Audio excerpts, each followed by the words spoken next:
بسم اللہ الرحمن الرحیم۔ اسماء الحسنہ کا سلسلہ اسم باری الملک اور القدوس تک پہنچا چاہتا ہے۔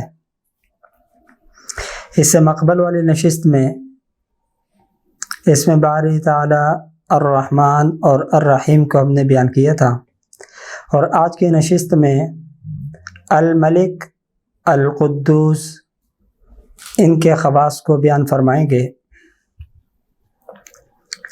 الملک اور القدوس یہ دونوں عظیم اسماء ہیں جن کے حوالے سے یہ بات تجربے میں آئی ہے کہ جو شخص وقت نہ رکھتا ہو اور غیر معروف ہو، کوئی جان پہچان اور شناخت نہ ہو، اگر وہ بکثرت ان اسماء کا ورد کرے تو اس سے نہ صرف یہ کہ لوگوں کے ہاں عزت حاصل کرے گا، بلکہ لوگوں کے ہاں معروف اور مشہور بھی ہو جائے گا۔ اسی ترتیب سے اسم باری الملک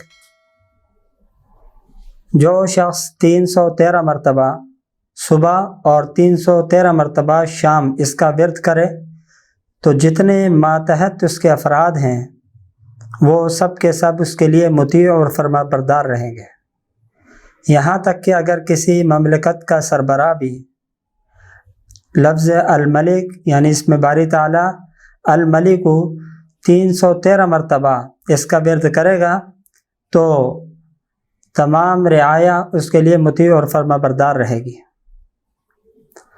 اور اس کے ورد کے ساتھ اس کے دل میں جو زنگ یا یوں کہہ لیجیے گناہوں کی آلودگی ہے اس کے اوپر اللہ تعالیٰ اسے توبہ کی توفیق بھی دے گا، اور دل کی سختی اور دل کی سیاہی انشاءاللہ دونوں ختم ہوں گی۔